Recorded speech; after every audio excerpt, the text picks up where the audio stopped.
Wildfires are, without a doubt, one of the most destructive forces on the planet. But what if the next big leap in fighting them wasn't about a bigger plane or a more powerful chemical, but something much, much smarter? Let's dive in. I mean, just think about it. Every single year, millions of acres just go up in smoke. We've all seen the images, we've heard the stories, and all the data shows this crisis is only getting worse. The scale is just staggering, and it's pretty clear we need some new ways of thinking. And that leads to a really tough question. Our main line of defense has always been massive drops of water and chemical foams. But what if those very tools are actually making things worse in the long run through environmental damage and just not being as effective as we need them to be?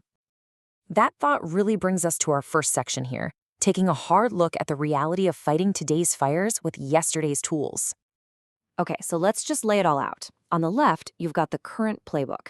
It uses a ton of water and often relies on these toxic PFAS chemicals. You might have heard of them as forever chemicals that just stick around in the environment. And maybe the worst part, even after you douse an area, the risk of it reigniting is still incredibly high. But on the right, that's the new idea we're talking about today. A concept that's designed to be water-sparing, totally PFAS-free, and, this is key, it actively cools surfaces down to stop that reignition problem.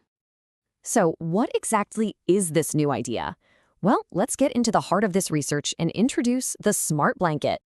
Okay, at its core, the mag pollen wildfire blanket is a pretty wild concept. I want you to picture a gel that gets deployed by a drone, but the moment it hits the heat of the fire line, it completely transforms. It literally morphs into this cooling, insulating fabric, so it's not just a passive barrier, it's actively reacting to the fire. And this reaction is fascinating because it happens in these distinct phases. In the first 30 seconds, it's all about suppression. The gel lands, it immediately blocks oxygen from the fuel, and starts wicking away heat. Then, over the next minute or two, it moves into a shielding phase. An inner lattice swells up, creating this insulating air gap. And finally, after about 3 minutes, the cooling phase kicks in, where the outer skin actively radiates heat away, which is absolutely crucial for stopping that fire from starting right back up. So, how in the world does it actually do all of that? Right, let's get into the nitty-gritty and break down the anatomy of this fire blanket layer by layer. So, the first key ingredient is what gives it that mag pollen name. It's a gel that's full of pollen shells, which are, believe it or not, super heat resistant. And these shells are coated with magnetic iron oxide particles.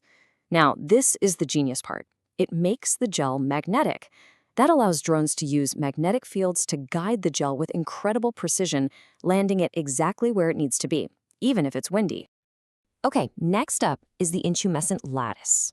And intumescent is just a fancy word that means it swells up with heat. The best way to think about it is like a heat-proof airbag. When the flames get close, this special material just puffs up dramatically. It lifts the hot outer surface of the blanket away from the grass or leaves on the ground, creating this powerful insulating barrier. And we're not talking about a small amount of swelling here. The target is for this lattice to expand to at least 5 times its original thickness. That massive expansion is what creates that super effective air gap, and it's what stops the intense heat from ever reaching the fuel underneath. And finally, you've got the outer layer, the PDRC skin. PDRC stands for Passive Daytime Radiative Cooling.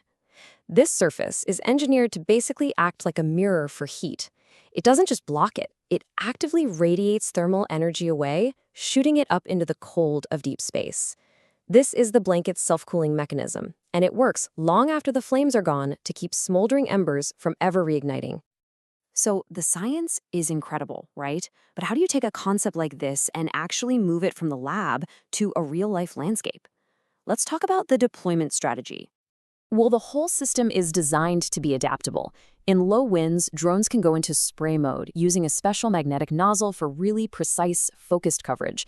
But if the winds are high, or you have those strong updrafts you get from the fire itself, they can just switch to gel bomb mode, dropping these biodegradable capsules from a safe altitude that burst on impact and create the blanket on the ground. And look, this isn't just some pie-in-the-sky idea. The research behind this lays out a really clear, rigorous plan for testing. They've defined specific, measurable goals, these pass-fail gates for every single stage of development. This is all about building a real-world tool, not just writing a cool theory. So, what's the ultimate test? What does success really look like? It's this number right here, 0 reignitions. The goal is that after 30 minutes out of 10 separate test fires, none of them should start back up. That's an incredibly ambitious goal. And it just proves that this whole design isn't just about putting the fire out, it's about making sure it stays out. And the roadmap shows exactly how they plan to get there. It's a really smart, staged approach. The first couple of months are all about validating that core magnetic gel in the lab. Then they add the swelling lattice and move into wind tunnel tests. And finally, they integrate that cooling skin for the full-scale reignition trials. It's a very logical, step-by-step progression from a prototype to a field-ready tool. But here's where the vision for this technology gets even bigger, because this blanket is designed to do way more than just extinguish a fire.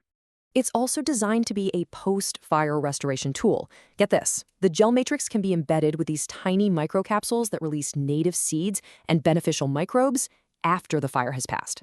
It's designed to encourage the growth of fungal networks to stabilize the soil and even help form a biocrust to prevent erosion. So it's not just a fire extinguisher, it's an entire ecosystem management tool. It fights the fire, and then it actively helps the land heal itself. This modular approach shows some serious strategic thinking too. They don't just envision one product, but a whole family of them. You could have a light version with just the magnetic gel for rapid initial attacks, then a pro version with all the bells and whistles for protecting homes and other structures, and even a cleanup version with a special electrostatic layer designed specifically to capture soot and ash during those final mop-up operations. Which really leaves us with this one big, fascinating question to think about. Could the future of firefighting be less about brute force, just dumping tons of water and chemicals, and more about deploying intelligent, targeted, and even regenerative materials that actually work with the environment, not against it?